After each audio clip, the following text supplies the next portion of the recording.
Good evening everyone and welcome to the magnificent Valletta. Merħba lil kulħadd ġewwa l-belt kapitali spettakolari ta' Malta. It's great to meet in person after all these months of endless Zoom meetings. I assure you that the event is being held strictly in line with COVID-19 protocols to ensure the safety of everyone involved.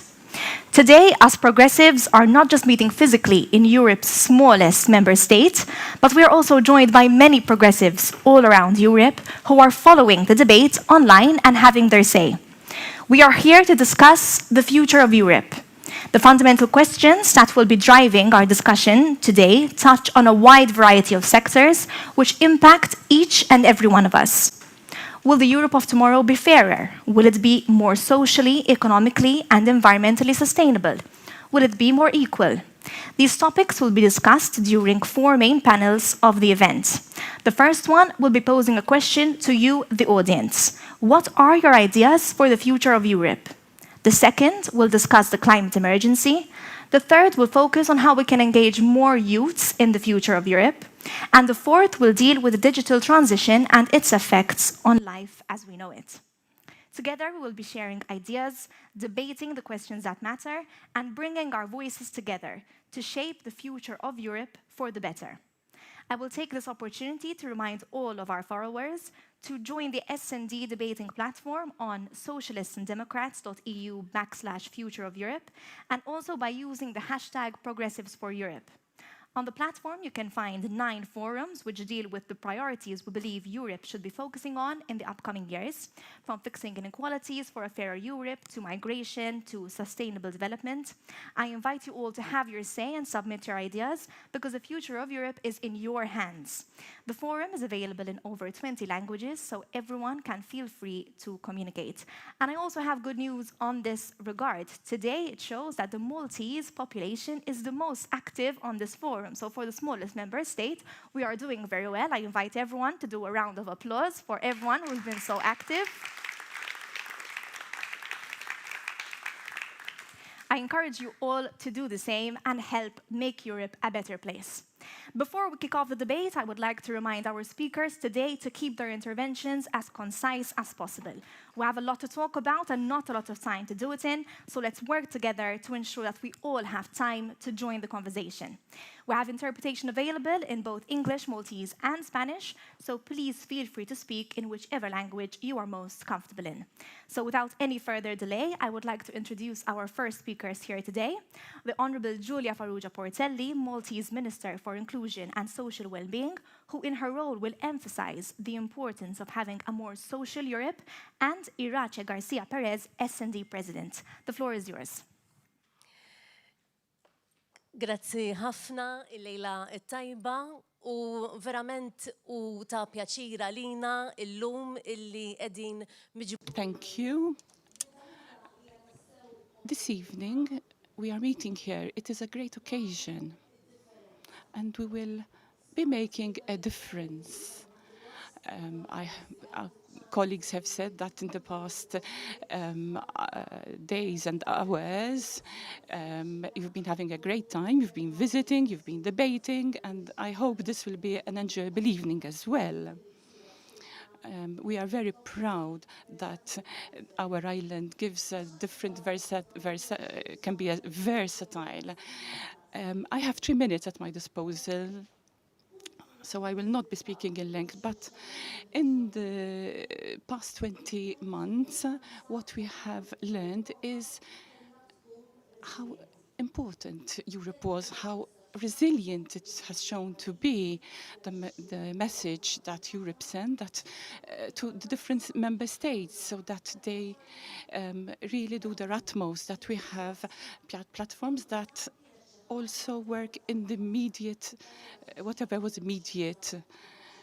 We saw how we worked together to vaccinate the population, and it was important that we really kept up the pace. Malta was one of the first countries to send out this message, and the results were, and they still are, very good. we have the occasion to reflect and have an internal analysis, how to support our families, our businesses, and the Maltese government, in fact, lived up to the task, and the results have been good. Our biggest worry in Europe in the past months was to safeguard employment, to support our families. And the way we reacted, we gave for these results, even in Malta. We gave the support, we continued workers, even if they were out of work, they continued receiving their salaries. And we continued also to create new job opportunities in spite of the pandemic. And in Malta, we have the lowest unemployment rate in the past, if we have to compare with the past years. These things, we have worked to get these results. Our hotels were closed, the shops were closed, and we used all this time to give better training, to create this climate, to create new job opportunities. When I look back at the past 20 months, I can say that there were people who suffered. We have to recognize this fact. However, we really have to think on how to include everybody. My ministry emphasized this point. Even with persons with disability, we created a new climate, new incentives to help persons with disability, not to be discouraged. We have new schemes that we have put into practice even last week, grants that we return 90% of investments.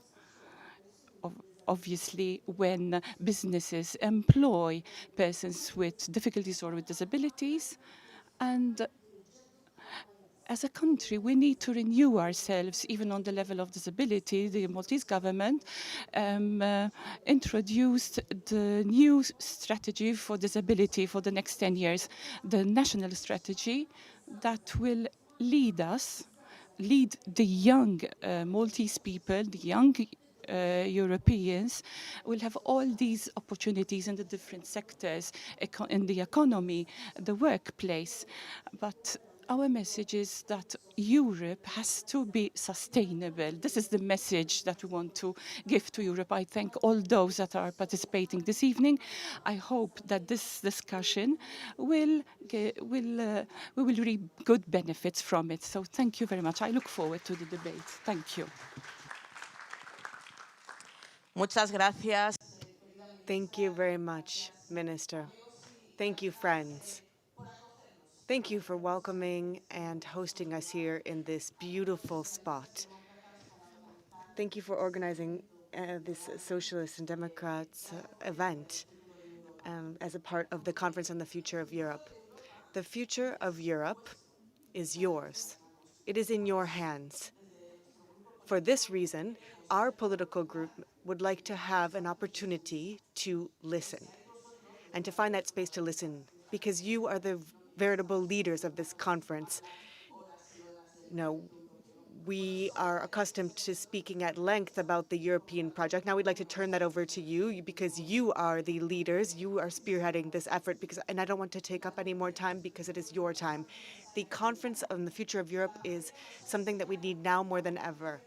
The pandemic has taught us some lessons, and I'm sure that many of you will agree with me. These were fundamental lessons that we were taught so that we can take on this debate in the right context. And one of the main points is that when we work together, we are stronger. There are global challenges, there are common challenges that we need to work on together, and we need the citizens to be involved in that. This conference must be a great opportunity to hear from all of the voices: men, women, young people, the elderly, people with disabilities, and those who are unemployed.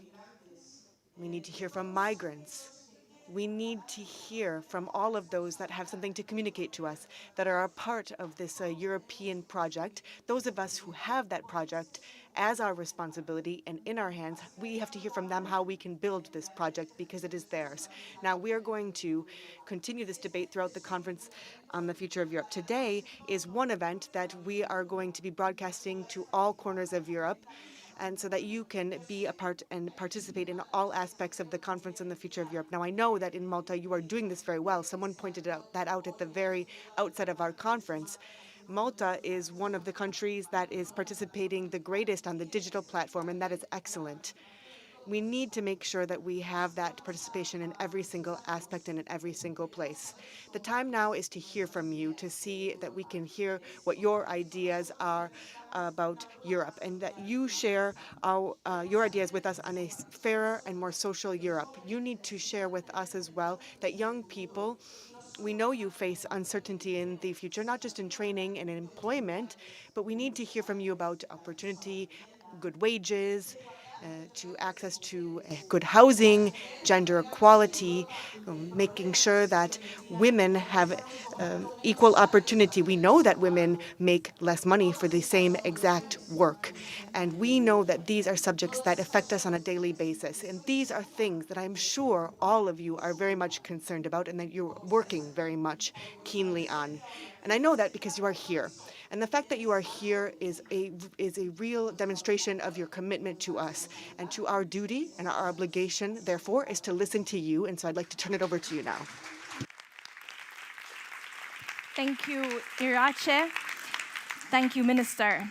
The whole purpose of this meeting today is to put our brains together to see how we can shape the future of Europe. And who better to tell us their ideas for the future of Europe than the President of the Young European Socialists and Spanish MEP, Alicia Holmes-Hinel, and the head of the Maltese delegation, MEP Alfred Sanz. Following their interventions, I will open the floor to any questions from the audience. Alicia, Alfred, as we say in Maltese, fideikom. I also invite you to stand up and do your interventions from the floor. Thank you.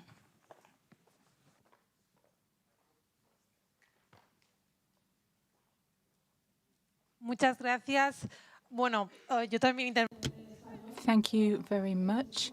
I will also be speaking Spanish. Thank you to all of you. It's a pleasure to be here in Malta and to see so many young faces here at this event. I think that our generation has been a generation that has been very much affected since the 2008 crisis up to the current crisis. It's a generation that often feels quite forgotten. We feel like we've been left behind. And now is time for us, the youth, to claim what's ours. This is a conference on the future in Europe, and we need to use this in order to ensure that we are very active in our participation. Because at the end of the day, it's our participation that's going to help to mold Europe of the future. What's going to make this a successful conference will be participation from everyone, of course, but particularly that of young people. We have been able to take the leadership in a lot of big issues, such as fighting climate change. We've shown that we can lead important battles such as this one. So I think that we have to once again be aware of this and to fight to make sure that Europe is a better place, a place of opportunity, a place where everyone can feel at ease in order to ensure that the European project is something that works for all. Now, like Irache, I'm here to listen to what you have to say, to hear your opinions and to take note of those opinions and to be able to represent the youth during the conference, which I'm a member of. And so I want to make sure that your voices are heard and that you are represented, because as I said before, the success of this conference will depend on your participation. And our participation is more important than ever right now. So thank you all very much. And now I'll give the floor over to you. I'll use this paper just because I forget numbers. So I'll just read numbers first from it. 27 member states, 445 million people. Of them, 142 million only are between 0 and 29 years. Less than a third. So the question is this. All these guys are in a context of an economy which is the largest in the world. 6% larger than the US economy. 12% larger than the Chinese. 15, 17, 18% larger than the Russian. The question is it a cohesive entity? And I think that's the first question that the Future of Europe conference should decide. First, the Conference of Europe should ask and reply to how questions, how to do things. And the first question is this: how can Europe, the EU, stay cohesive as it is? With all these guys there, coming from all these countries there, and having all these different nationalities, worldviews, how can it create a cohesive sense of purpose, of values, of vision, and of interests? And I would like the conference really to address these questions. And then the second point is quite important. What's going to be the role of Europe in the future? We get this question all the time, and don't reply to it. Perhaps because you don't have yet a reply to the first question. And then the third point. What's going to be the fundamental value of Europe in the future? And I agree with the previous speakers. That value should be based on social equality, on all levels, at all ranges, in all states, and for all ethnic communities and minorities. But we have to talk about that, we have to discuss that, and we have to reply to the basic question all the time. How? Thank you. Thank you very much for your interventions. May I ask you to stay on the floor just in case anyone would like to ask a question so you would be able to address it together. Are there any questions from the floor? Yes, I would just ask you to stand up and introduce yourself and which organization you're coming from, and the speakers to take the floor here as well, please. So, good evening, Anna, good evening, Dr. Sand. I mean, Alicia, we are working together as well for this weekend. It's a great time to have socialists and Democrats from Europe in Malta. And now I will also say why, because over this week, the Socialists and Democrats of Europe have chosen Malta to discuss our future, to discuss what we need to look ahead of us, and we need to discuss and think of how we are going to make a more social Europe, of how we are going to make the economy work for those who earn the least in our society, of how we are going to help minorities to become part of the majority of society, of how we are going to tackle social exclusion. And that is very important that we are discussing here in Malta these topics. Malta, which has been a country championing progress, championing social mobility, championing equality over the past years. And it is important that we discuss this as we come together in solidarity, together because we have the same values, have the same principles. We may put them in practice in different ways and means, but we are coming together.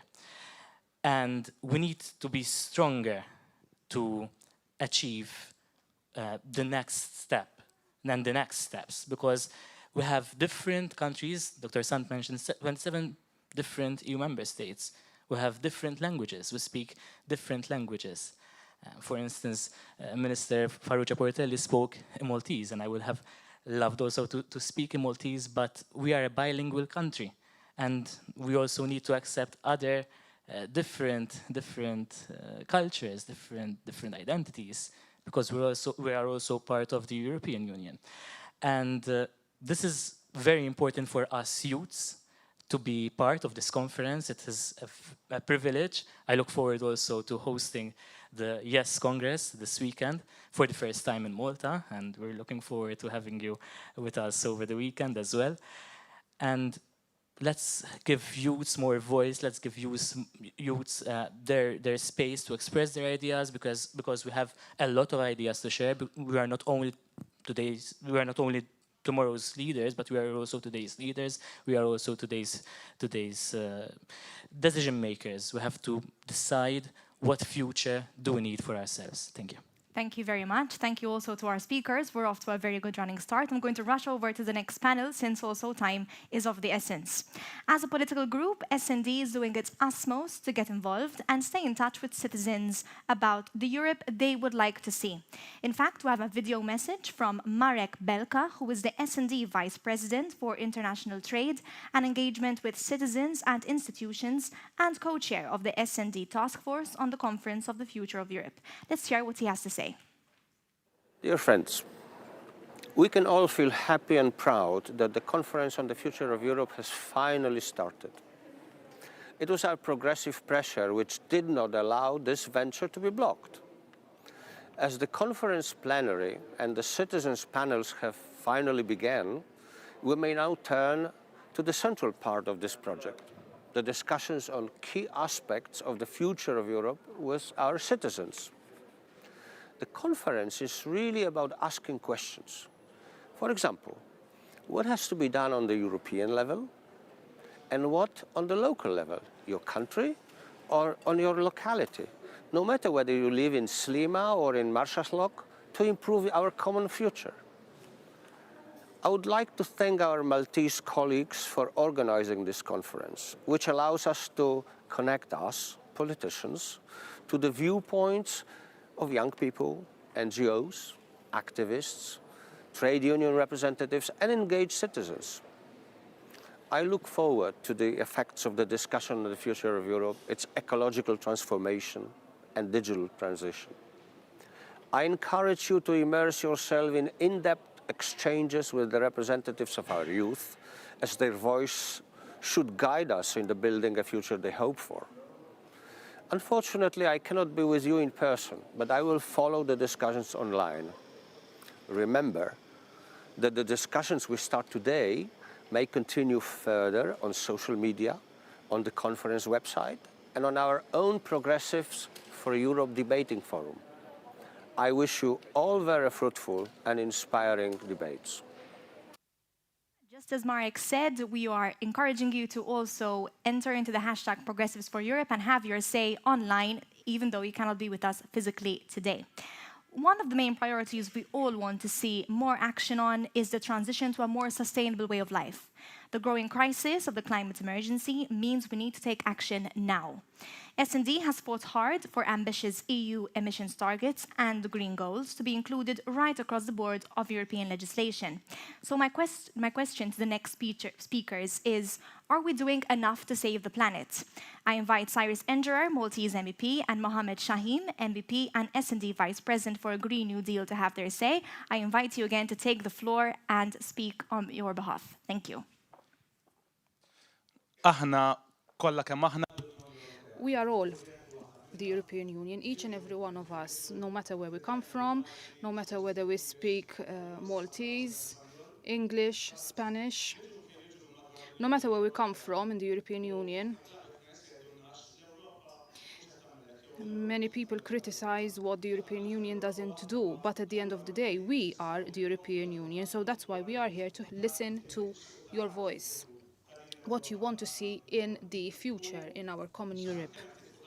I wanted to speak about the environment because this is one of the areas that I work in the European Parliament. If I were to ask each and every one of you about your opinion, everyone mentions a greener Europe, a greener Malta, more trees, more bushes, more green areas in general. But our environment doesn't just consist of trees and what we can see, physical, green, but it's also our health, the health of biodiversity, not just in the European Union, but all around the world, and the health of our citizens.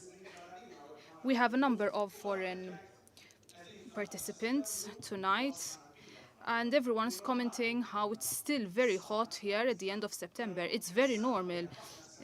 in Malta, but this year it was even hotter than before. This was unprecedented, not just here in Malta, but in a number of other southern European countries. In Northern Europe, we've seen floods, huge rainfall, people who unfortunately lost their life in Belgium, in Germany, in the Netherlands. So it's really high time to take action that is a lot more concrete when compared to what we did in the past. Each and every one of us, in hindsight, recognizes that we could have done better as Maltese people, as people in the European Union, but also as citizens of the world. We could have done so much better. But that's not enough. It's not enough to look at what we have done. We have to look at the future. So we have to decide today what our future is going to be. In the European Parliament, we have passed an unprecedented climate law because we want to have strong legislation that really changes the status quo. At the moment, we have a very important legislative package, the Fit for 55. I am very honored to be one of the rapporteurs on one of the legislative points of this very file. We need to ensure that our planet is healthier, which means that each and every one of us is healthier. We are in Malta. We are an island in the middle of the Mediterranean. We are surrounded by the sea, and many times we have discussions, even on a European level, and we fail to mention the oceans, the sea. At the end of the day, this is a very, very important resource that we need to use, and we can use the sea as a carbon sink. It can also, the sea also produces oxygen, something that we all need to live after all. So we are very looking forward to listen to your voices about the future of our planet, and we have to ensure that we don't just speak and we don't just vote, but we have to change our mentality so we can save our planet for the benefit of all of us. So I think I can start speaking. Are we doing enough? I mean, that's a very tough question. But what I can say is that for us as Social Democrats, the European Green Deal has been at the core of our campaign. Before this new parliament was elected, Frans Timmermans campaigned for a social climate deal, because we cannot have climate justice without social justice. For me, it's very important. As being Dutch, there's a saying where we state that going green while your bank account is red is not possible. So if not now, the Social Democrats have to be in the core of climate policies in the EU, because we wanted to make sure that this change that is needed, it's very needed to be done. The path towards that change is also very important. We need to make it a social, fair, justice path. Because it cannot be that the burdens of climate change will only be allocated to the people with the least income, or the people that already have a very hard job making ends meet. So, are we doing enough? What we've done, starting the campaign saying, okay, if you give the trust in us, if you vote for the Social Democrats, we will come with a plan that will guarantee a social transition and will guarantee the Paris Agreement. And that plan is now starting to form. We, as Social Democrats, have been at the core of those decisions. One of my predecessors, Miriam Dalli, was our vice president on the European Green Deal and has been always very active in making sure that climate justice and social justice go hand in hand. Now the European Commission has presented the plan, the Fit for 55. We, as Social Democrats, are assessing those plans, are looking where maybe we want to be a bit more ambitious, but maybe sometimes also have to see whether the burden of climate change is distributed in a fair way. That will be the core principle in the upcoming months. Will it be enough? I don't know. I hope it will be enough. We will make sure that it will be enough. We will also make sure that it's affordable, because both the burdens but also the profits related to climate change, because there are also opportunities for businesses, for member states, need to be shared in a fair way. In between, what we've also made sure as social democrats in the climate law that we've put in place in Europe, we've made sure that there will be an independent scientific board that will assess the plans, that will make sure to what extent the plans are in line in reaching the Paris Agreement. But again, for us, the core principle will both the burdens, but also the profits related to climate change, will they be fairly distributed within member states, but especially also between member states? Because social justice needs to go hand in hand with climate justice. Thank you very much. Thank you. Thank you, Cyrus. Thank you, Mohammed. I invite you to stay here on stage because I'm sure we'll have a lot of interventions on this topic. Does anyone want to intervene on this issue? Raise your hands if you do, please. I see one over there behind, yes. If you could just state your name and your organization where you're coming from. A mic is coming to you. Hello, good evening. Hello. Hi, good evening, and thank you for welcoming us here.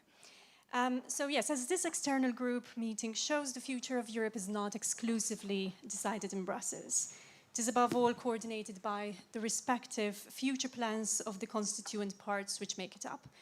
I am here representing Audish, a non-political environmental NGO specifically set up by young Gozatans pushed by current realities to fight for the preservation of Gozo. Gozo might be a teeny tiny island region of the EU, but it is no less significant to this end. Now, the element of active participation in Malta is very strong. Public political consultations are both regular and broad. However, listening to the people, promising action, and then only effecting some cosmetic change, that is worse than an insult to our intelligence. This is particularly manifested where the environment is concerned.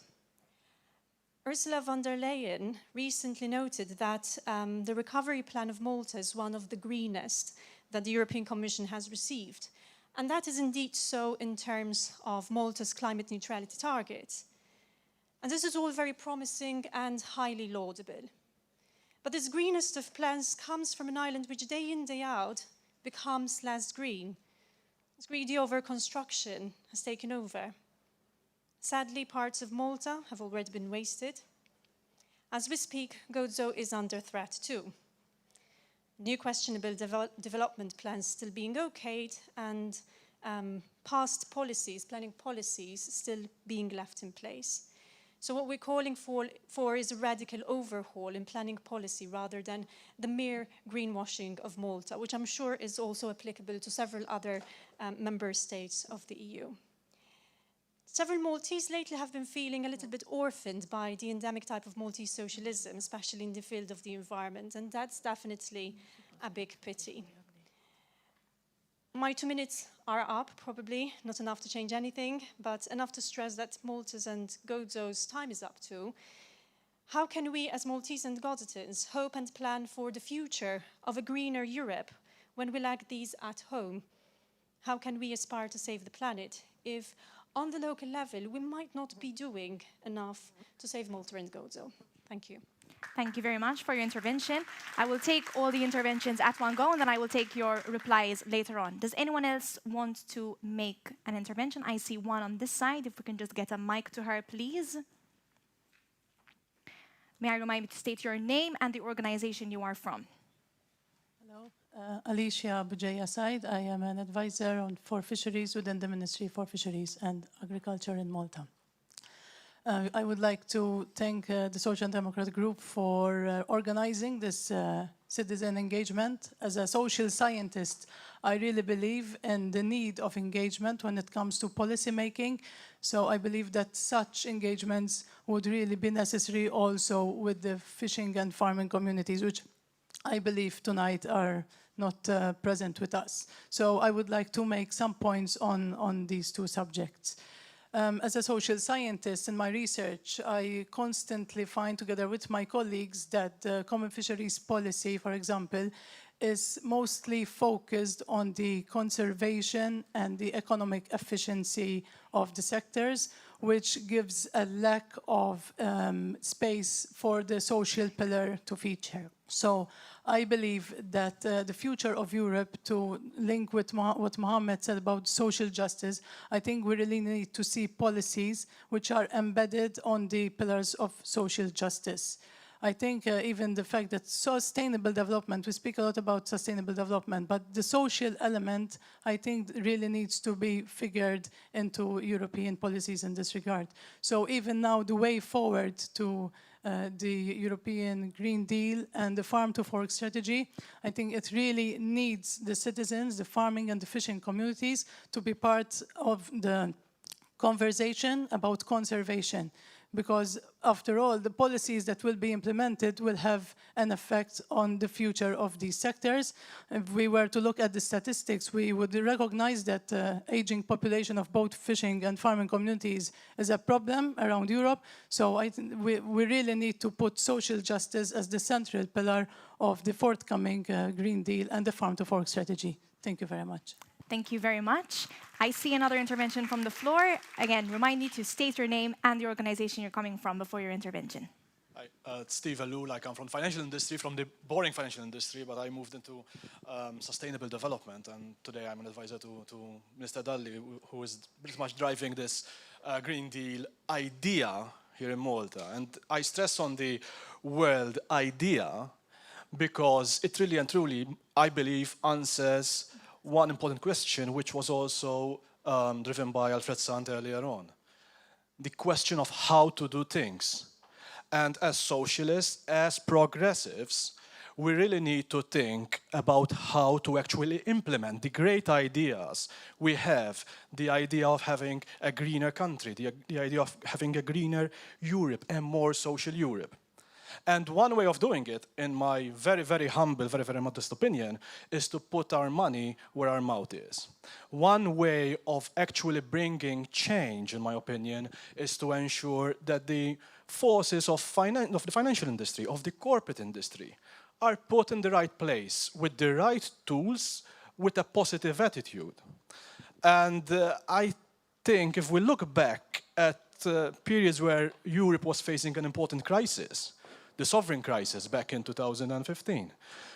European institutions only took a few months to actually come up with a plan which implied that we spend as a region something to the tune of 80 billion euros every single month to save financial institutions. Faced with a crisis, Europe can stand up. So we're faced with a crisis today, and my feeling is that there is this lack of boldness, there is this lack of materiality, there is this lack of understanding that green issues need to be tackled with the same level of boldness, with the same level of conviction that we've tackled the financial crisis. First of all, we really need to look into situations where the Corporate Social Responsibility Directive, the CSRD, is not just spoken about at European institutions. In my opinion, we really need to implement. We've been discussing this since 2017, it's 2021, and there's still a lot of talk being made about it. We're looking into implementation in 2024. Okay, that to me, that doesn't seem to be managing a crisis. To me, that seems a lot of very important discussions, but now we really need to implement. And I would focus our attention on the environmental impact that a lot of companies are having on our environment, but also on the social impact. I have a 4-year-old daughter, and I don't want to have this discussion when she's my age, and perhaps she might be in a situation where she's paid 14% less for every labor hour compared to her male colleagues. This is the situation today. And sustainable development is also about pushing forward social agenda. And I think this is something which we really need to move forward. And one last point, which I think both Cyrus and Mohammed mentioned, and I think it's very, very important, is to ensure that carbon pricing is fine. Carbon pricing is great. But let us make sure that carbon pricing doesn't doesn't allow for a social pushback from the customers, from the people. Okay, it's great to have to ensure that carbon prices are paid by the big polluters. It's fine to change the mentality, Cyrus, as you mentioned. It's very important to change the mentality. But we also need to ensure that the people are not placed in a situation where we force them to pay for something without giving them an alternative. And I think this is the right way to tackle it. So I thank you both, and I thank pretty much everyone who spoke before me, because the points that have been raised were very, very good. Thank you. Thank you. We're going to take your feedback because we saw a lot of important contributions, and then I will go to the fellow who is sitting over there. We touched upon green economy, a lot of different issues. Your take on both of them. Shall I take the Gozo one, or will you take it? I can take the Gozo one and some others as well. I'm very happy that we have also people with us from Gozo, from all across the Maltese Islands, which is something fantastic, and from all across Europe, which is even better. But I start with the last point made, and I think that it is very important to make sure that, yes, all of us change mentalities, but in this changing of mentality, we make sure that no one is left behind, because at the end of the day, that is at the heart and at the core of what we believe in as socialists and Democrats, and we need to really make sure that no one is left behind. And I think that Malta can be seen as an example of this. As our Gozitan friend mentioned earlier on, not everything is perfect. We have many faults, definitely, and we can discuss planning policies. But I think one of the major things that we did, and I believe we have done in a very good way, is the change in the generation of electricity in this country. Till a few years ago, we used to generate electricity by using heavy fuel oil. Today, we use gas. And in this change, with all the change in infrastructure, with all the expenses that came with it, the customers, the citizens of Malta and Gozo did not incur 1 single cent more than what they used to pay before, but their electricity bills were reduced by 25%. And I think that is the way that we need to look forward, even in our legislation at EU level, when we're discussing the new Green Deal, and apart from that, the Fit for 55 package, we need to make sure that whatever changes we make to have a greener planet and a cleaner planet, those changes should not be a burden upon those who can't take those burdens on themselves. So I think that is one important factor, but at the same time, we need to see that those who pollute pay a fair price for the pollution that they make. And I think that is important. I'll quickly go on to the question of planning. I'm very happy to see that we are reviewing a number of policies at the moment over here, whether it is the rural policy, for instance, which I believe is very important. It is crucial for Gozo, but it is also crucial for other parts of the Maltese Islands. And I would really like to see the participation of NGOs, of citizens, as we are doing here today, listening to what citizens have to say. This has to be done, and I urge you to make your voice heard. I think that if all of us speak up, stand up, we can bring the changes that we really want to see. We have done this in the past on many other fields. I speak of civil liberties, where I was very much active in. No one believed 10 years ago that we would have an equal Malta when it comes to LGBTIQ rights. No one believed that with a socialist government, we would arrive where we are today in equality. But we stood up, we spoke, we took action, and it happened. And I think that it is our turn now to do the same for the environment. The planning policies that we have been coming from a very long time. They have been changed through different processes, but I think we need to have the biggest change now. And it is each and every one of us that has to stand up to do that. Thank you. Mohammed, what is your take on this? Yeah, the problem with change is it always reminds me of this cartoon that I've seen on the internet. Is when I ask people who wants change, then usually everyone is very active and let's change, come on. The second question is then who wants to change first, and then no one replies. That's the biggest problem that we have now. If everyone's sense, if the urgency that the climate crisis is causing is felt by politicians, then I don't think there will be a problem. When the dikes broke in the Netherlands in 1953, we spent an equivalent of 20% of GDP to make sure that we had a Delta plan on the table, to make sure that those kind of that we are better protected against the sea. 20%, if we would calculate it to today's, let's take a similar share to tackle the climate crisis, I don't think we will reach that amount, and I don't think it's necessary. So I think we are looking at the climate crisis from a collective perspective. I don't want to individualize to make it an individual thing. You know, we have to solve it collectively, and we have the plans on the table. We will make sure before, let's say, the end of next year, that the Fit for 55 package will be a balanced package and will create a system change. But I also think that we need to be a bit more ambitious. We need to look further than placing some PV panels. We need to see to what extent we can make our European industry the most sustainable, most productive industry in the world. And it is possible, because there will be a day that those LNG sites that I saw when we flew in, they need to be replaced by something. Maybe we can be a bit more ambitious there. Let's see whether we can create a reality related to hydrogen, also for Malta.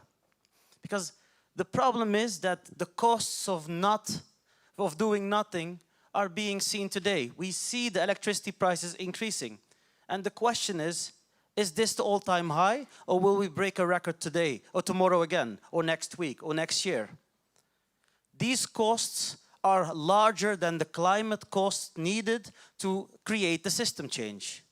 If politicians start realizing that, then I think that will be the starting moment to, not debate about it. Climate change should become apolitical. We should have a debate on the road towards a climate neutrality. There we can have a change.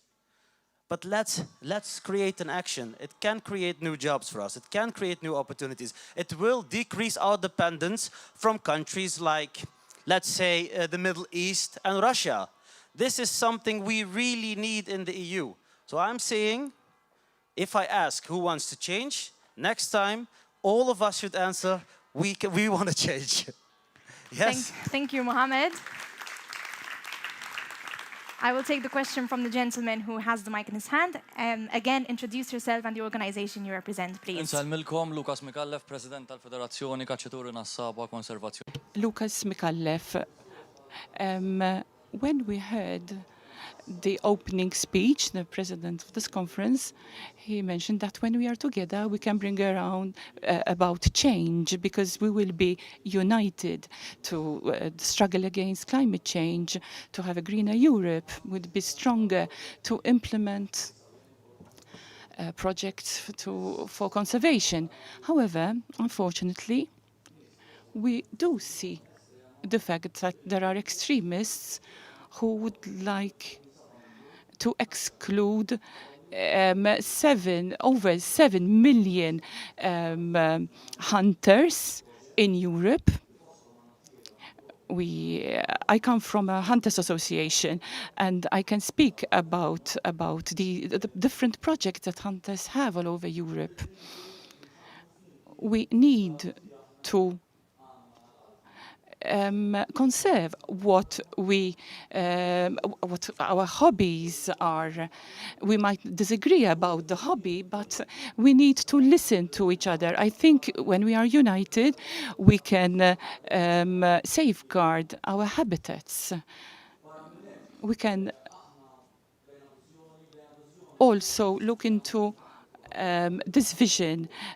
Our vision is that our door is open to everybody, any individual, any organization, any sector of our society, because together our environment can be better in the future.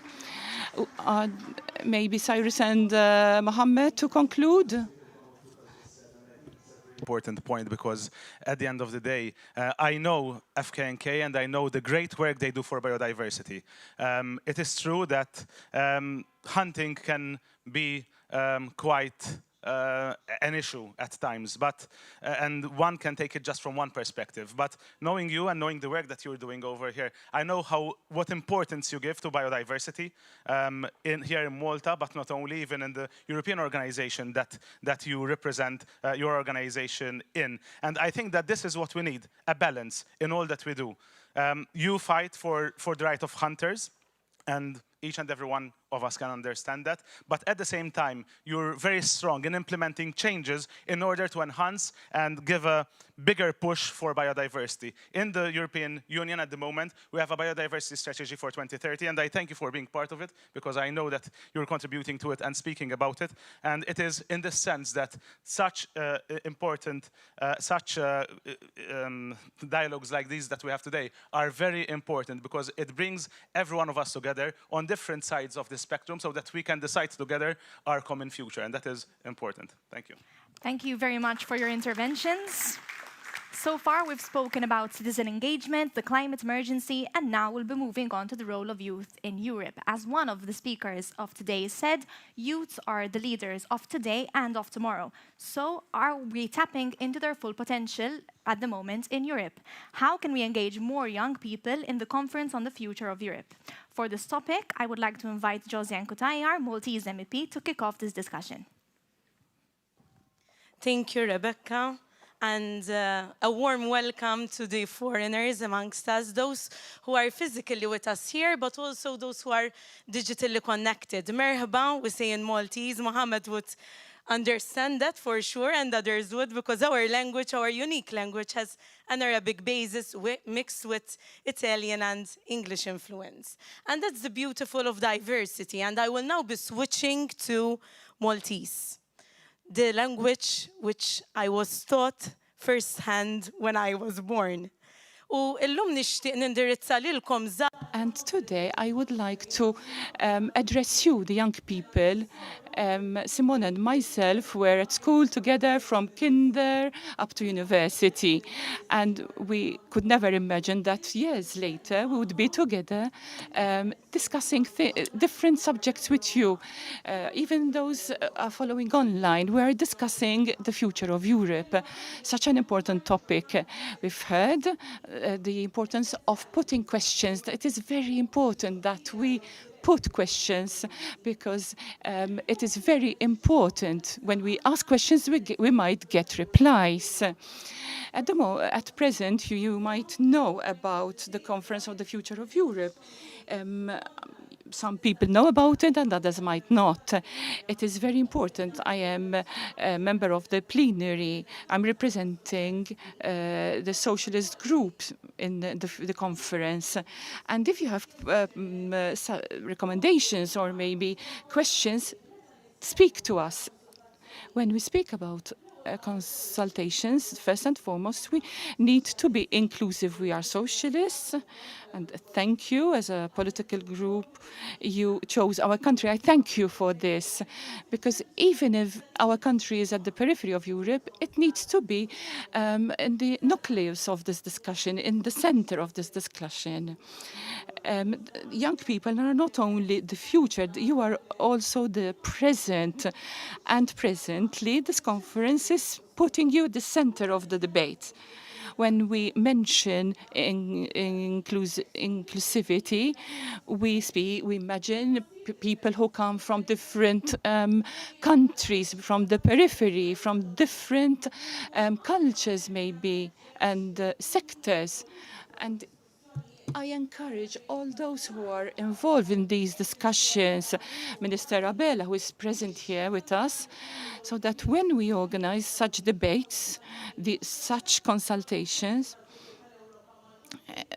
even not necessarily about the Conference on the Future of Europe, but we need to see that Europe goes to all the regions in Europe, because very often when we have consultations and discussions and debates, we tend to stick to cities. We have heard that if we are speaking about people from Slima or from Marsaxlok in Malta, we need to be inclusive.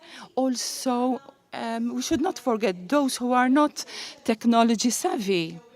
If you are in Berlin, in Paris, a person who is not so well connected, that person is still a citizen of Europe, and we need to include such people. Alicia also mentioned fishermen or farmers, hunters, a professional person, a young person. We need to consult each and everybody.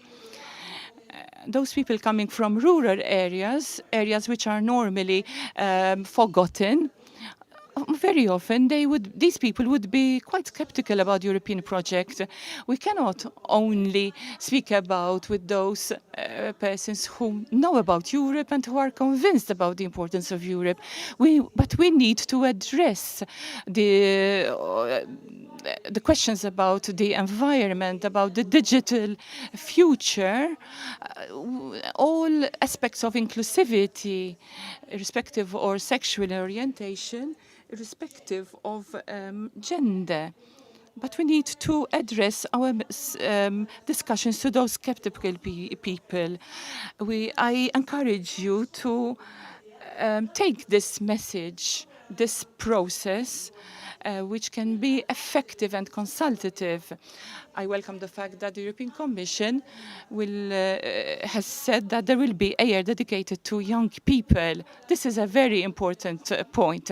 However, I would like to go back to what we have heard before. The political discourse should be made positive. It should be rendered positive. But after all, we are accountable to those people who voted for us, those citizens who voted us as MEPs, in my case. And we give results. And vis-à-vis young people, I am myself rather young.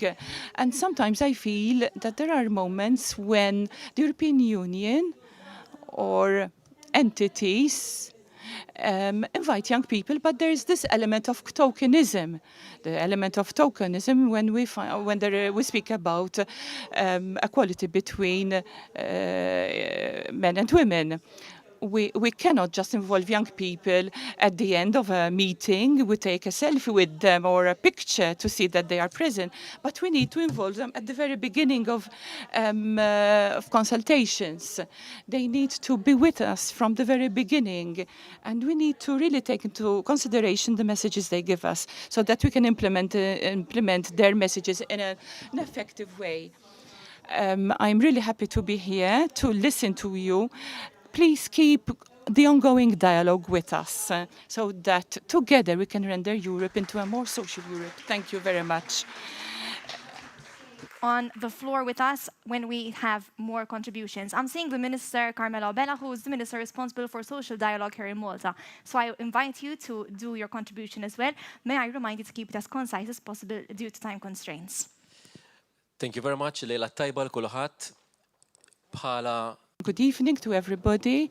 As the Maltese government representative on the Conference on the Future of Europe, it is my pleasure that together with the agency which is in my portfolio, since May we started the number of consultations, and the statistics that for Malta show that Malta is quite advanced. The Maltese people are really giving their say on the future of Europe.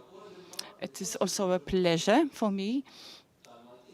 I noted that 42% of the contributions from Malta actually come from young people. Young people, many people refer to them as the future, but young people are much more. Young people are also the present. They have their own opinions. Today, they are sharing these opinions and also their ambitions.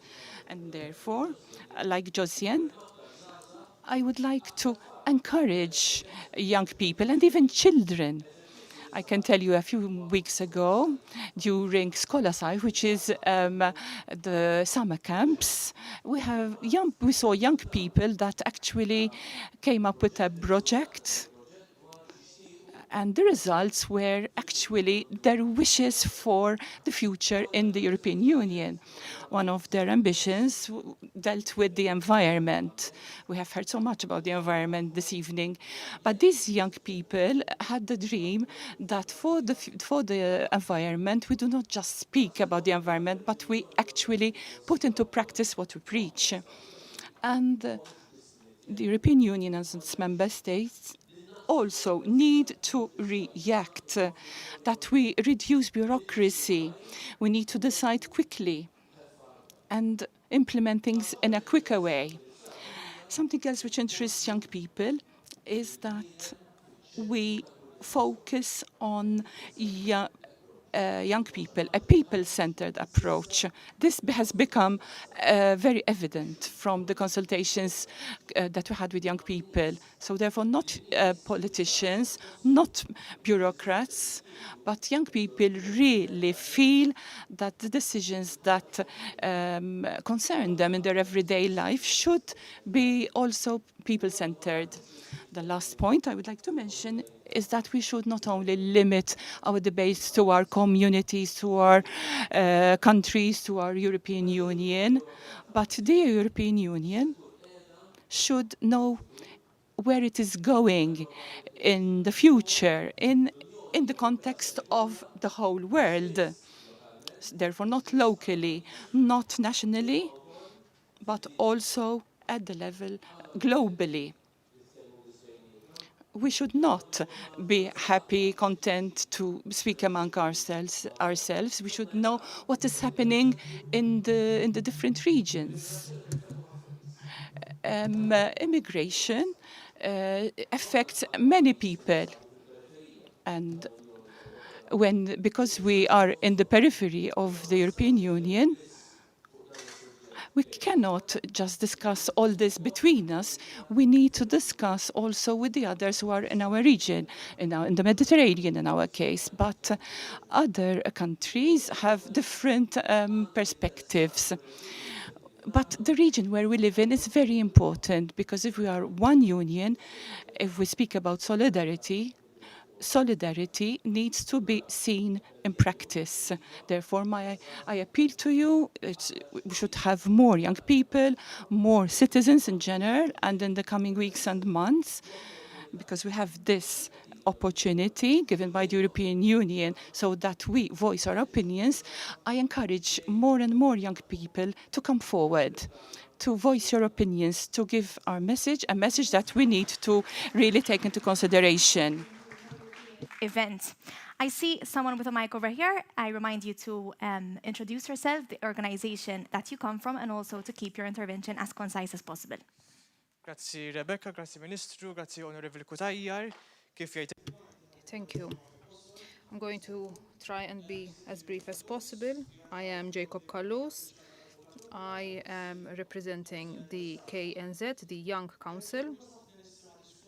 I'm pleased to listen to a speech that is in line to our beliefs as the KNZ, that youth people are at the center of policy, and not just as an element of tokenism, but as main actors, that we participate in this very process. This is a process that is leading to a conference on the future of Europe. It's not about the present of Europe, but on the future of Europe as a continent.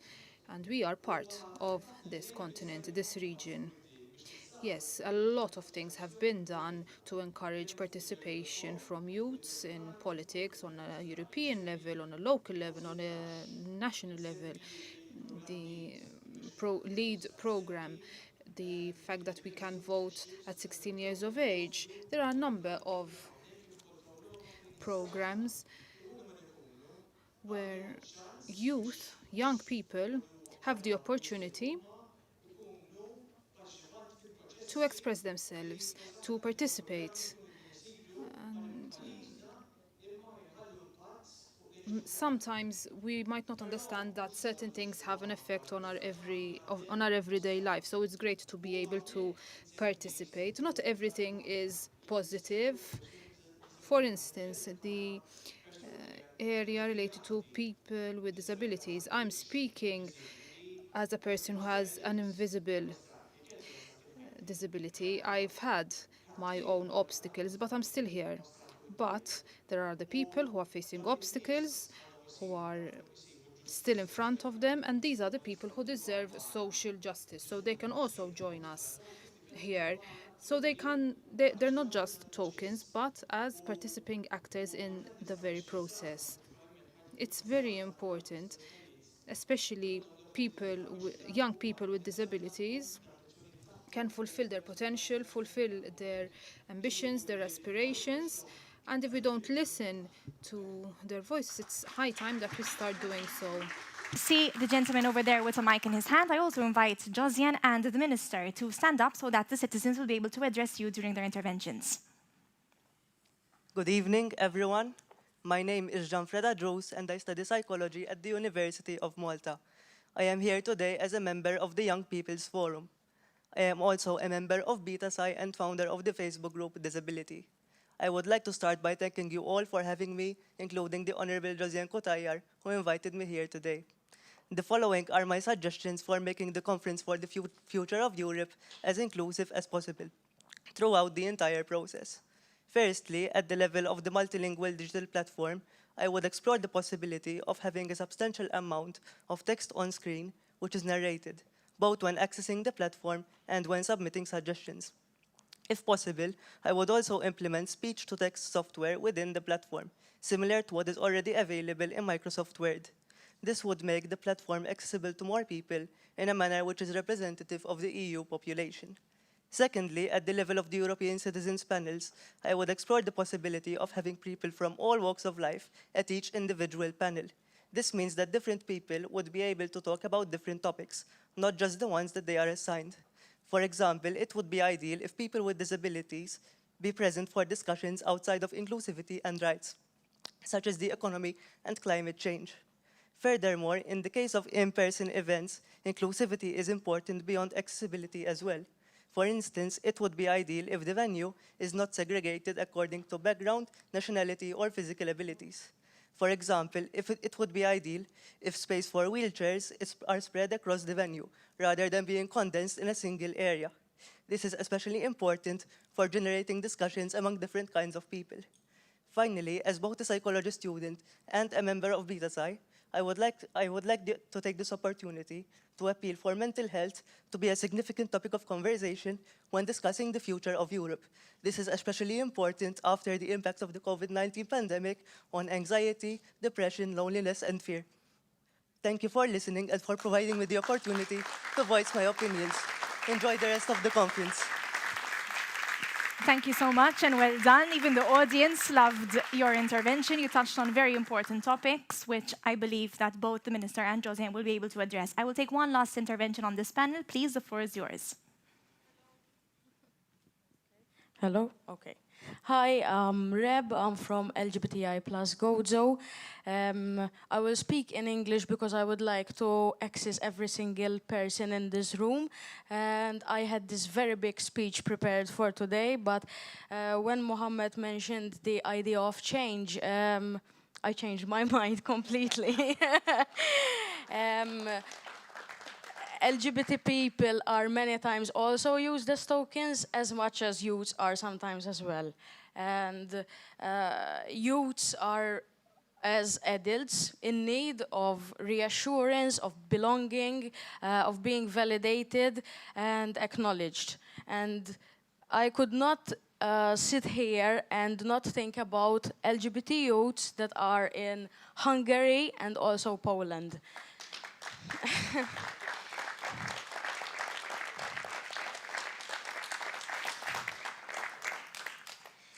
It is a very emotional topic for me because ultimately one thing that we don't keep in mind is that LGBT rights are built on sand. At any point, they can be taken down by simply one person in government that has a different mentality. So one suggestion that I have for conference like this is make it a safe space for everyone with different gender identities, sexual orientations to be involved. have space for people to also mention what are their preferred names and preferred pronouns as well. And ultimately make it not something that is talked about just in politics as a way for us to get there, but get in touch with the realities of LGBT youths that are also in rural places like in Gozo, because they totally have a different reality than the ones that are in cities. Thank you.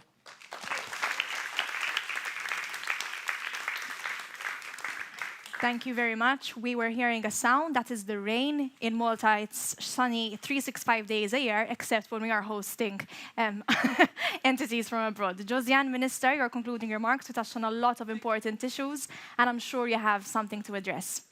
No, first of all, thank you very much for your contribution. As I said in my early intervention, we need to have this discussion, keeping people from all walks of life at the center of our discussions, but not for politicians and others to talk about people, but to have a discussion. So I thank you for your, also, Jean-Fred, no, your name, for your suggestions. I would like to take your suggestions and see what we can change even during the course of our discussion on the future of Europe.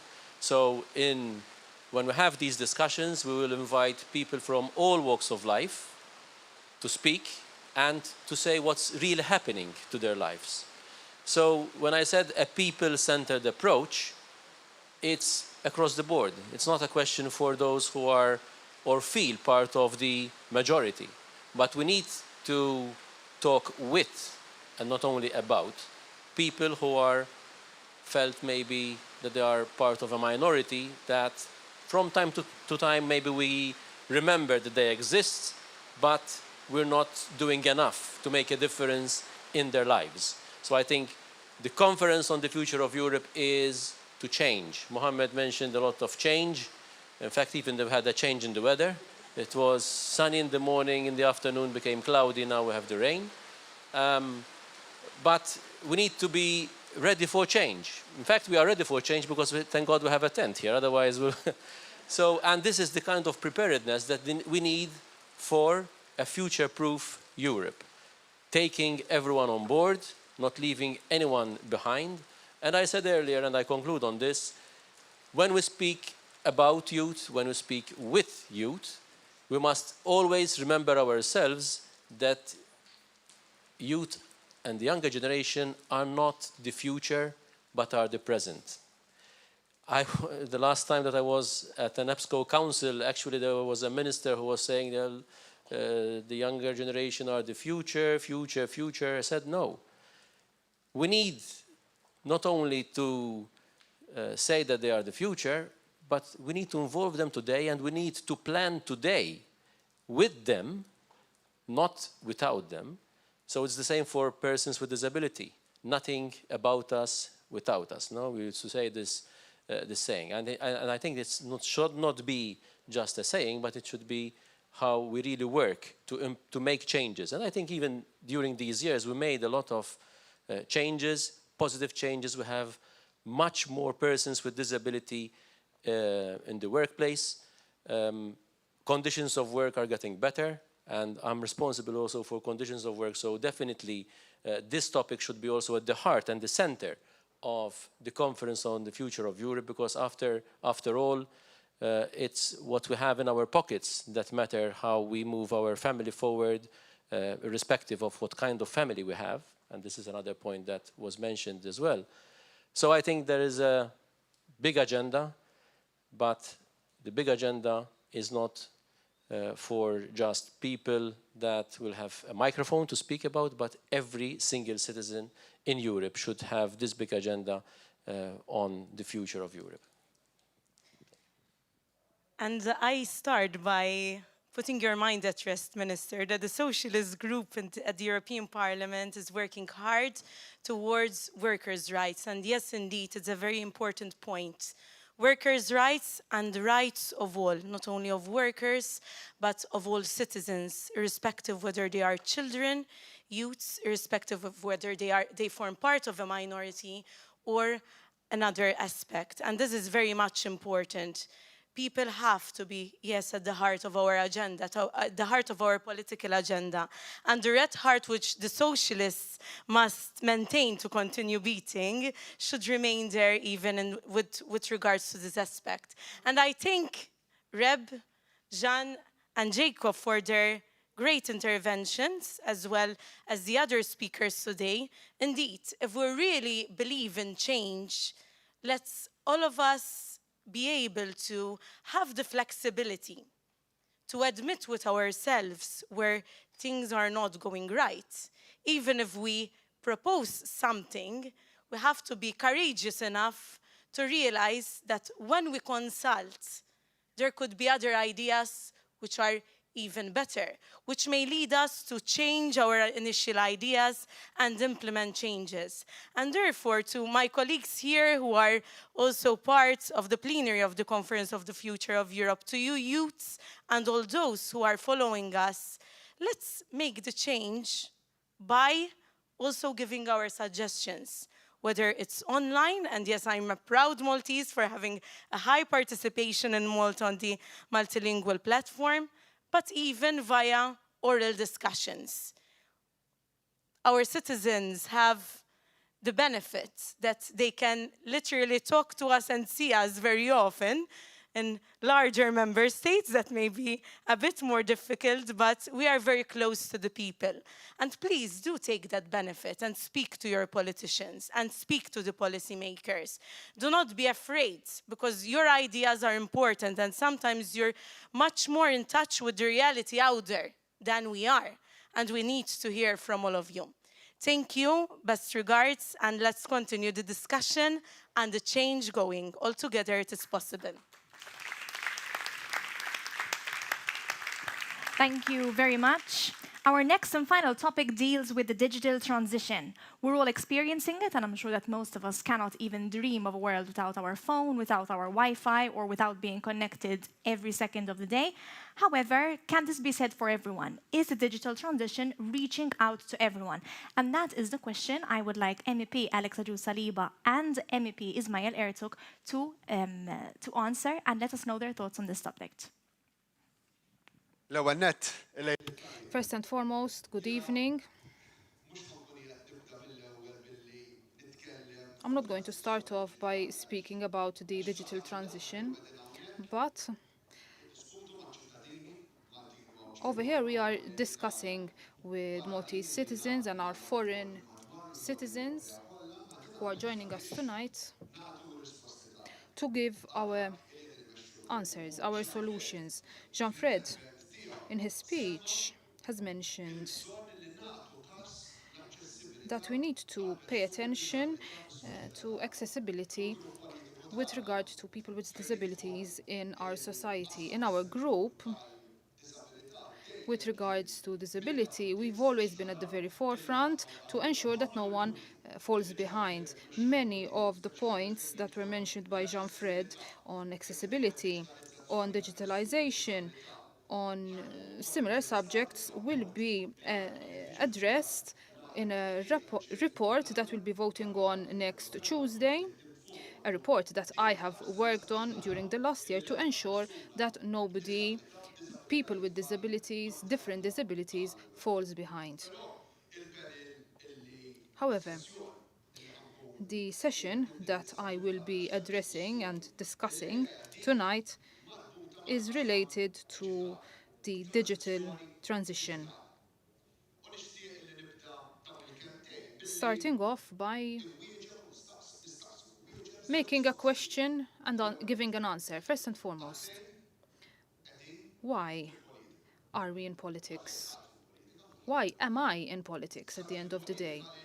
I went into politics because I have social democratic principles, and we can never call ourselves socialists or democrats if we don't give a strong voice to our workers, in particular those workers that are especially vulnerable. Another question. We are here today to try and make our European Union more relevant, more closer to the people. I think that the discussion tonight related to the future of Europe is the answer to this very question. Why is it doing so? For the European Union to remain a relevant project, it must continue listening to its citizens. What you, each and every one of you, is saying. In the digital transition process and the justice related to this transition, we have to prioritize, in my opinion, our workers. And three particular issues I wanted to mention that lie ahead of us and that as a political group we are trying to address. We are also trying to hold the European Commission accountable to ensure that there is justice with these workers. At the end of the day, we need this transition, we need these advancements in technology. Because let's understand, in a pandemic, without technological tools, our workers would not be able to work, would have not be able to work. They would have lost their jobs. But thanks to digital tools, 1 out of 3 workers in the European Union continued working from home. And they did not lose their job. However, these realities are also creating new challenges for our workers. For those workers who many times aren't heard. These are workers who are not protected and who end up being abused. This is a right that our group, as SND, has worked in favor of every single day. The right to disconnect. This is a fundamental right in a digital age, in a digital world, where workers are working flexibly from their homes, from different places, and not from a traditional office as we were used to in the past. These type of workers should have this right. They should have the right to have their own free time. I come from a working family. This is something that our ancestors have fought for. The maximum hours of work that we need to work every day in order not to be abused. We need to rest. These are very, very important things to safeguard the mental health of our workers, which was also mentioned previously. How can we have good mental health for our workers when workers are treated like robots? They're not machines. And that's what creates vulnerable workers. This right needs to be implemented as soon as possible. In our country, fortunately, before concluding this process on a European level, we already gave this right to the civil servants. We keep on appealing, even that the right to disconnect should not be just for public servants, but also for people working in the private sector. Then, on the protection of our workers who are teleworking. On a European level, there are regulations that are outdated, that do not reflect the reality that we are living in today, and that is why it is entirely crucial that on a European level, these regulations are updated. For instance, a worker should be able to accept or refuse to telework. There are workers who want to work from home because they want to be more flexible, for instance. But there are also workers who still want to work from a physical office. The last point I wanted to mention is related to platform workers. Workers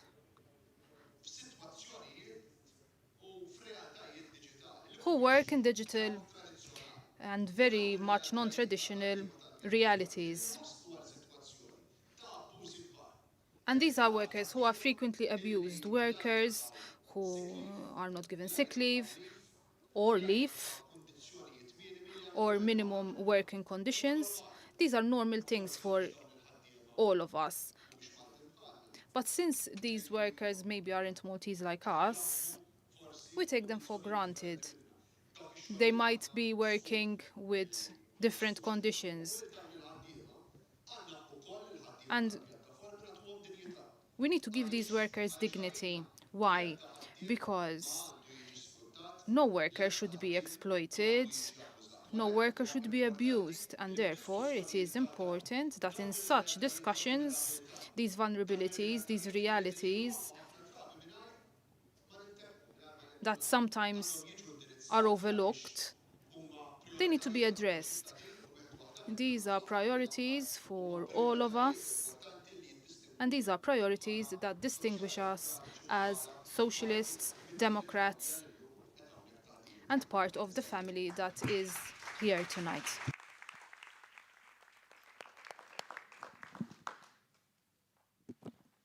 Yes, ladies and gentlemen, good evening. So many things have been said already, and I'm grateful to Alex that he has mentioned important things. This evening we have heard the two challenges in a nutshell for the future. One of the big challenges, as we said, the Fit for 55, how to green the globe, how to make it CO2 neutral. And the second challenge is, as has been said, the digital world. The digital world, ladies and gentlemen, is not a future issue. It has been said it's in the past, not only on social issues, also the digital issues in the past. We in the European Parliament, we have to do something, and we had done something when it comes to the legislation. Let me emphasize some legislation, or no, let me go one step back. The acceleration of the digital world has been done via the COVID crisis. I think we have seen that. People who never had something to do with computers and laptops, they were obliged or forced to use computers, forced to use WebEx, forced to use Zoom, and so on. And that has shown us that many things, many travels, many CO2 emissions could be saved because of the digital transition. And one important historical person in the US once said, "I have a dream." So I have also a dream. I think we all have dreams. And I want to say, and maybe make an example. We have here colleagues among us who work with me in the Transport Committee, Vera, for example, from the Netherlands, also Josiane. What we want to achieve also is to use this technology, the digitalization, for example, for the autonomous driving. I don't know, have you thought about that once? And I visited 2 weeks ago the International Motor Show, the first time in Munich, in my home region. And compared to the motor shows earlier, 2 years ago in Frankfurt, it's not anymore an issue of how many horsepowers and big cars and fantastic cars. No. Now they have understood, the OEMs, the manufacturers, that the digital world has to be combined with the green world, with the future. And I think the autonomous way could be a big step forward when it comes, as I said, to save CO2 emissions and in particular to make it more convenient as it is.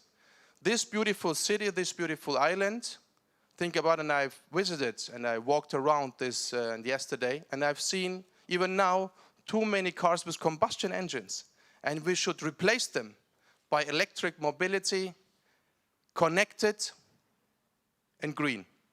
This is the connection, I would say, once again, to the green world. And as we have described in the European Parliament, the European Union comes up with 3 main legislation, which is the Digital Market Act, the Digital Service Act, and in particular the rule of AI, the artificial intelligence. What is the artificial intelligence? We all know this.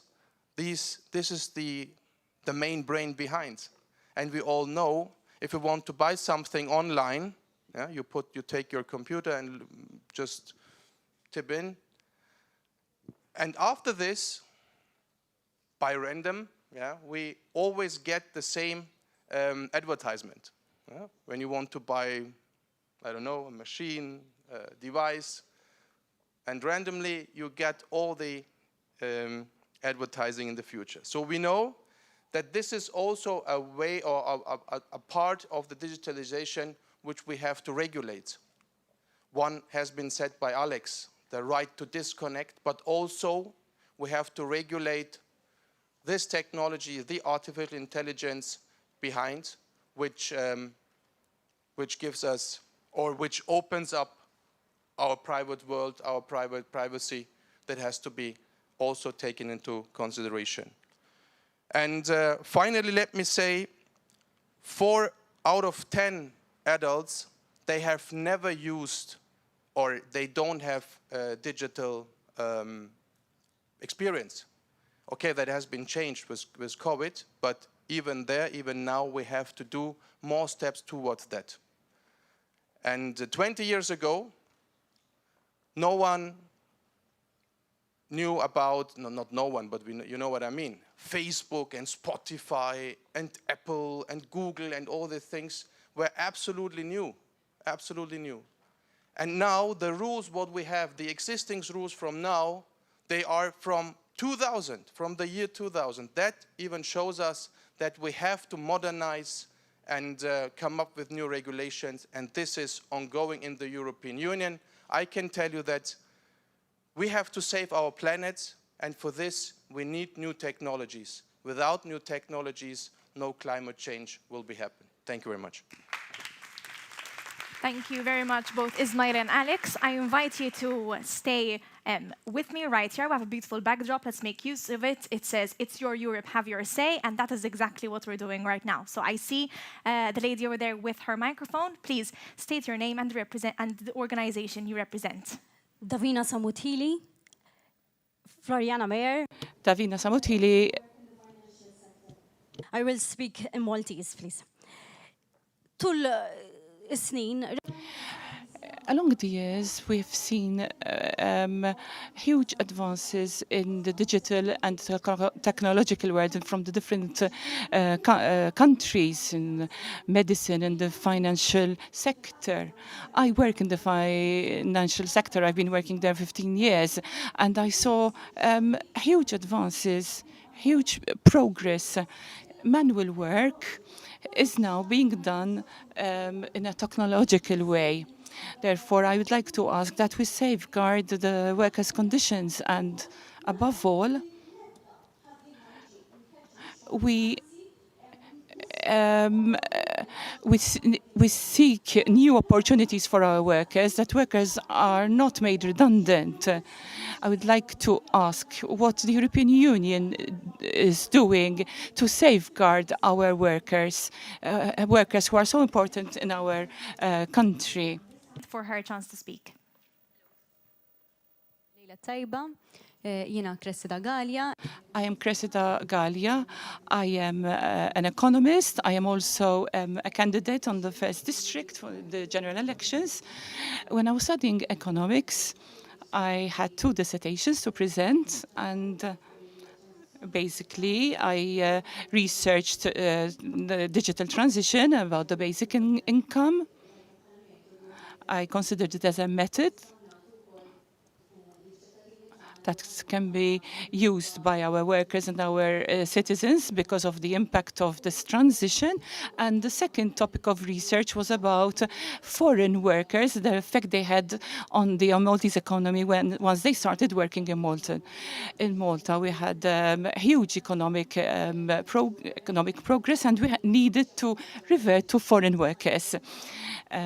We have sectors in Malta that required foreign expertise. And in this way, the economy had to adapt.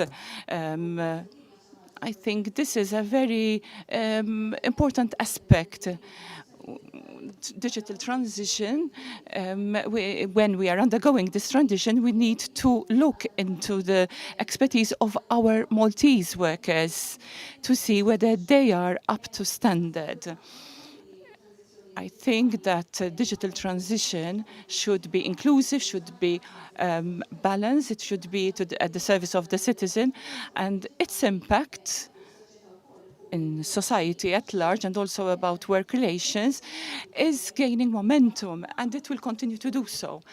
We feel that this transition has different aspects. We can speak about AI, the expansion of digital markets, which create new challenges for certain industry and also for working conditions. Therefore, my question is in this context of the digital transition. How can we ensure that this transition does not come by to the detriment of work conditions? There are a number of initiatives that are being proposed by the European Union so that this transition is balanced and just. Work conditions should also not just face, but overcome challenges. We know that there are a number of workers that risk being made redundant. There is fear amongst workers about this because of technological advances. And therefore, this pressure, such anxiety amongst workers, maybe we should address the reskilling and their upskilling, so that such workers will be up to date with the requirements of the economy in each and every method: training, education, even in secondary school. We can offer courses that address these new sectors. We have to mention the impact on women, since they are always more vulnerable in this digital transition, because we know that women very often have to forsake, at least for a number of years, their careers, and then when they will go back to their employment, they might not be so up to date, and they need to be up to date with the requirements of the work market. We need to see that our markets and our societies, because as we know, that the only resource Malta has is actually its workforce.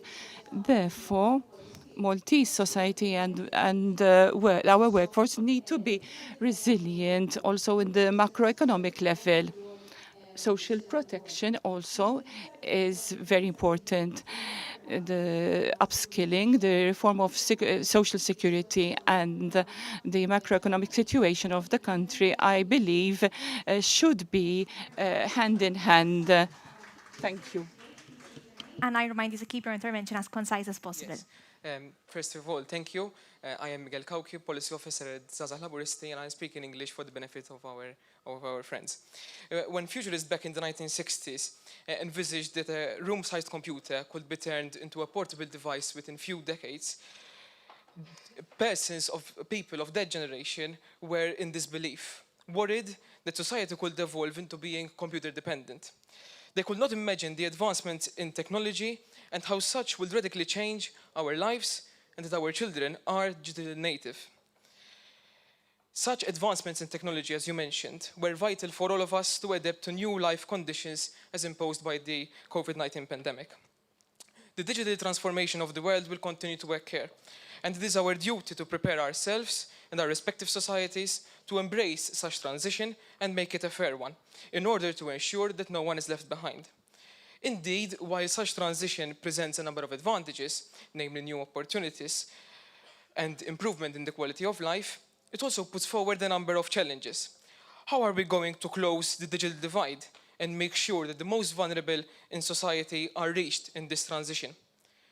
We need to make sure that those without the necessary skills and the necessary devices are given training and reskilling and are able to purchase the technology respectively. Investment in digital infrastructure, education and innovation is key to ensure a fair digital transition. If we envisage a Europe as a safe, healthy and prosperous and green group of nations which lead in social justice and social solidarity, we must also, for instance, as Alex mentioned, push forward for the introduction of the right to disconnect. Whilst technology has increased flexibility, it has also resulted in less chances to disconnect, badly affecting mental and physical health. Other challenges we must focus on include cybersecurity and data protection. Putting people first and creating opportunities out of the challenges of this transition will help us to prepare Europe for the next generation. Only when we work together, we are able to address common challenges. And I think that at that stage, no one can stop us. Thank you. Thank you very much. We have time for 3 more interventions. I will start with the gentleman over here. Good evening, I am Kurt, President of the GWU Youth, the largest trade union in Malta. I have 2 points to mention tonight. First and foremost, the respect in terms of monitoring and surveillance on the place of work. At the moment, unfortunately, there are no regulations that govern this aspect. We only have the Data Protection Act, we only respect that. The employer can monitor the employees if it is not too intrusive or too excessive. But what we would like as a union is to ensure that workers should be aware that they are being monitored, why it is being done, and also the data that is created. Another point, and I would also like to commend Alex Saliba on the right to disconnect point. But to conclude, it's very important that we all join a union. If I am alone, I can do one thing. If I am working with Alex, we can do 2 things. But if we are all members within a union, we can improve our quality of life as a whole. Thank you. The questions from the young lady. Hi. I'm Julia Balzan. I'm here representing S-Cube, the university's Science Student Society, where we represent all science students studying at the University of Malta. And to just keep my intervention very short, and also since most of what I was about to say has already been pointed out so eloquently, I would just like to remark and highlight the fact that the pandemic has clearly widened the digital divide, both in Malta and in Europe in general. And it thus heightened the educational inequalities that were unfortunately already present and that already existed before. My question is this: how can we rest assured in a post-pandemic world, in a post-pandemic Europe, especially as the digital transition progresses, that students and youths, especially those coming from less advantaged socioeconomic backgrounds, are not left behind in light of this inevitable digital transition? Thank you. Thank you very much. The question will be answered in due course. We'll take our last intervention for this evening. Hello, okay. I'm Michela Vassalla, and I'm representing the European Studies Organization, which is also a student organization within the University of Malta, representing all European Studies students. Obviously, during COVID, everything shifted online, learning, work, and us students, basically, we depended on Wi-Fi every day to learn. And those who work also work remotely. In this day and age, Wi-Fi is a necessity. Not everyone has the same financial background. We might not see poverty out on the streets, but it is still there, and we shouldn't downplay it or pretend it does not exist. There are things that can be done. For instance, forming study groups to help students get a better level of education if they do not have Wi-Fi at home. As you also mentioned, Alex, we could also provide an option for workers to either choose to work online or even from work physically, because not everyone has the necessities to work every day at home. And we are always preaching about the statement, leaving no man behind. And at the end of the day, this would be a good time to start preaching, practicing what we preach. Thank you.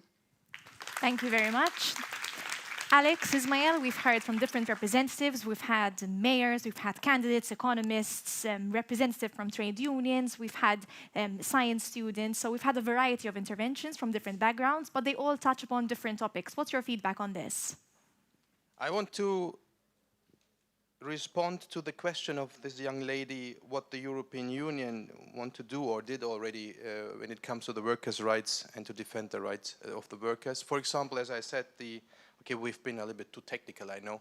The Digital Service Act, which in the core of this, in the heart of this legislation, lays exactly that: how to defend and save the right of the workers. There is an unshakable, I would say, golden rule, which does mean what is existent in the online world must be also rule in the offline world. For the moment, and we all know we have the devices in our hands. If we are hungry, we order something and the pizza is there in the next 15 minutes. But we should ask us and all the people who are working, do you get the same amount as others working in a pizzeria, or do you have the same pension rights, and so on and so on and so on. Therefore, this is one of our contribution, an important contribution, as I said. And when I'm not wrong, worldwide we are the continent which is the most advanced when it comes to these kind of things. Therefore, I'm optimistic, and together with my comrades from the socialist group, we will be successful. Let me emphasize one issue which should prove that we are serious with this. When I got elected as vice president 2 years ago, the first thing what I did with Alex and with Josie and with all the others was writing down a position paper for us as social democrats on artificial intelligence on the digital issues, what we expect, dignity, right to disconnect, and other issues. I think the socialists and we as social democrats, we've been serious and we are serious in the future, and I'm sure when this legislation has been finalized, we will be very upfront worldwide.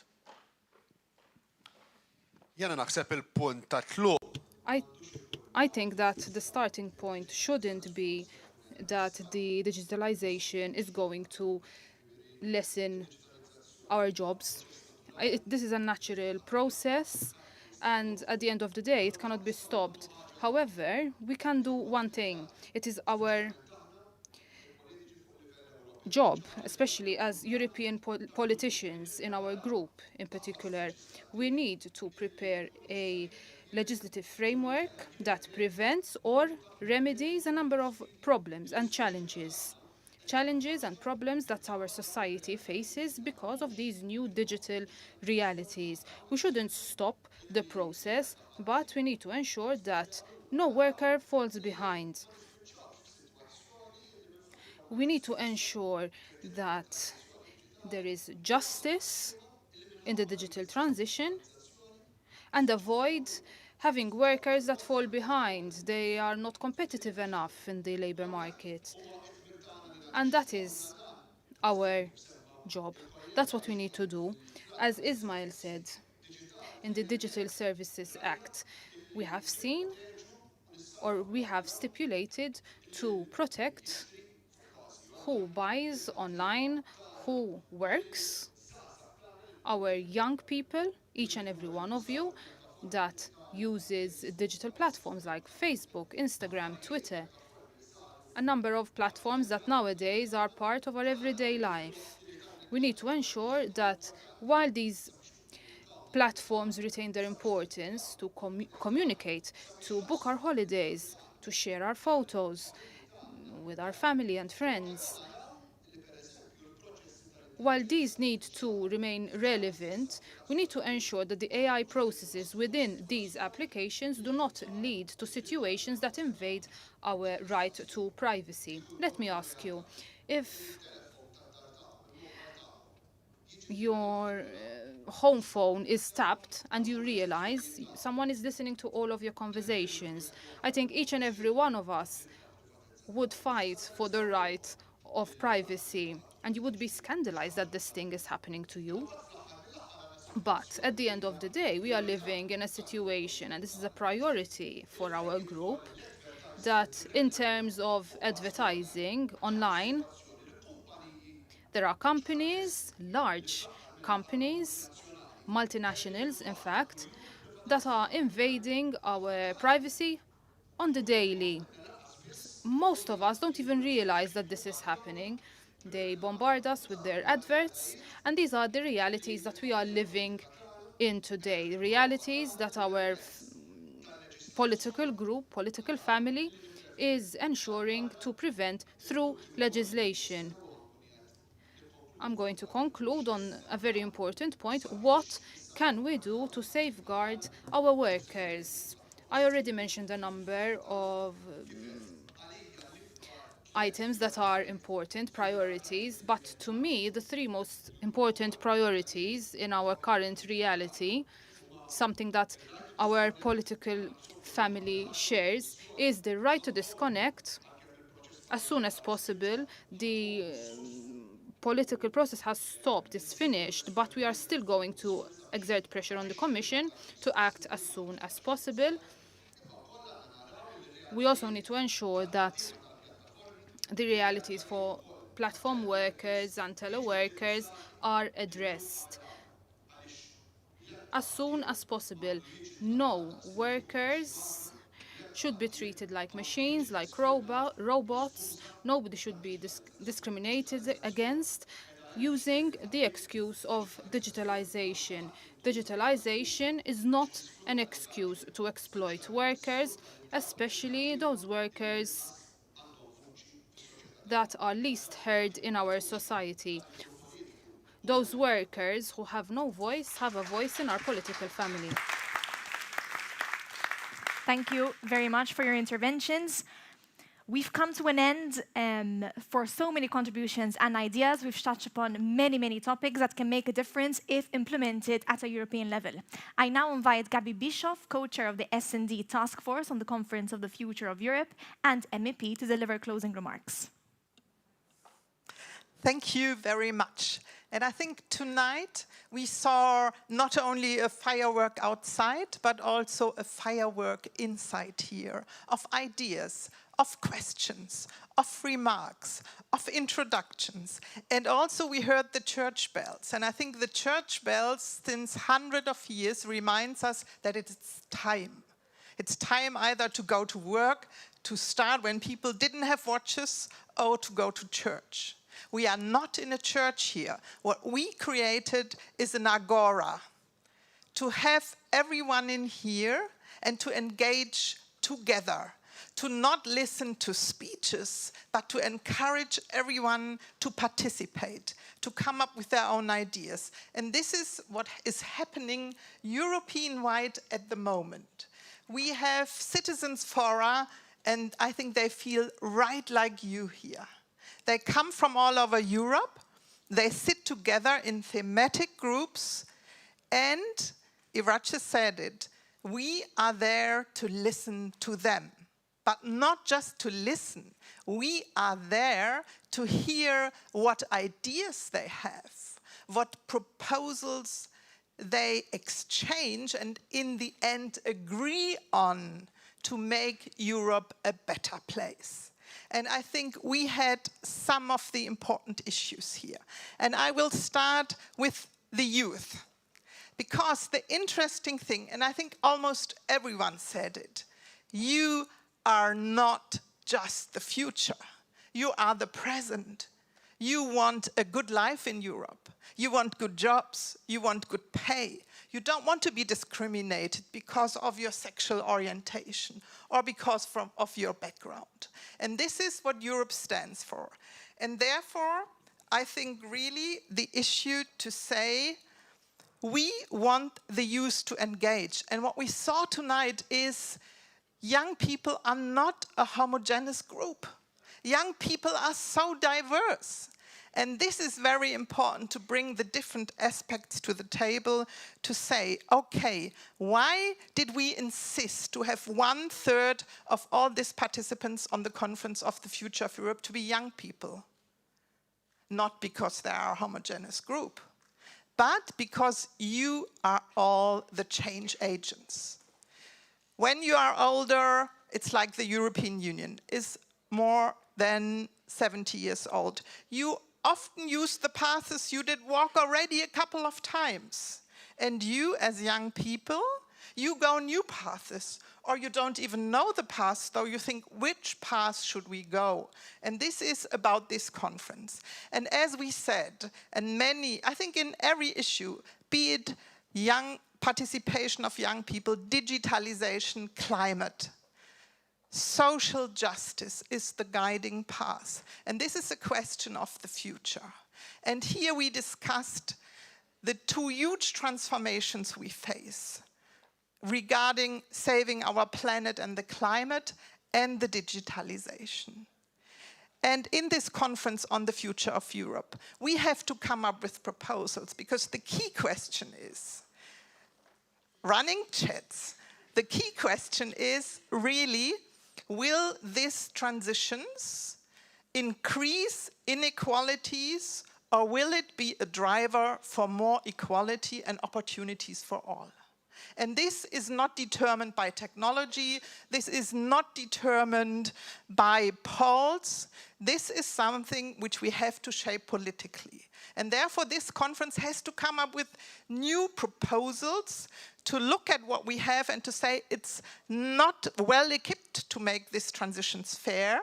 And these are the proposals we are going to work on together. We have ideas in the S&D group, we have positions, but we need your ideas, your engagement, and the proposals. And I think it's very clear, it was made by many here, on a dead planet, no one will have a future. And this is very important. This is why it is such an inclusive question also if we address the future.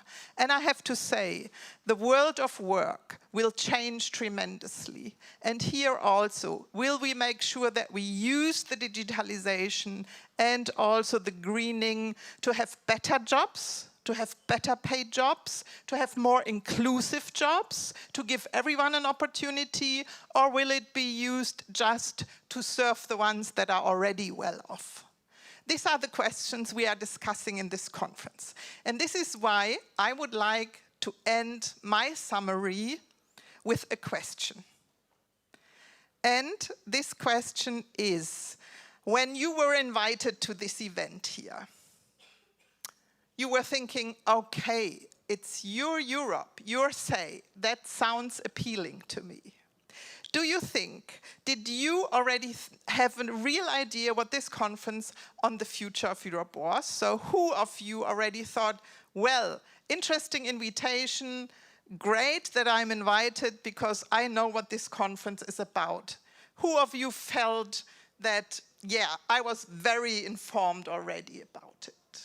So raise your hands, except the Brussels bubble people. They're not allowed to vote here. It's just you. So, yes, this is the reality on the Conference of the Future of Europe. And now I will give you another question.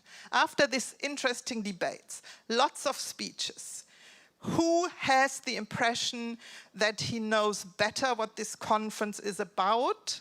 I would like to see your hands up if you think after this debate you know more now and it made you a bit more curious even to see what's behind it. Okay, I see much more hands up. Almost all. That is good. This is what the conference was about. And who of you thinks, oh my God, I need to work more and I have to come up with concrete proposals, be it on fundamental rights and strengthening them, and on the basis of think global but act local. So who got more interested, curious, and thinks, I will go on this bloody platform, even that the Maltese are the ones that use it the most, come up with proposals. I am even encouraged now, if you haven't been on the platform yet, to go there. Yeah, also some. So I think I'll give it back to the S&D group who organized this beautiful conference together with all the Maltese colleagues to say, mission accomplished. This is just the start, it's not an end, and we are all part of this process. Thank you very much.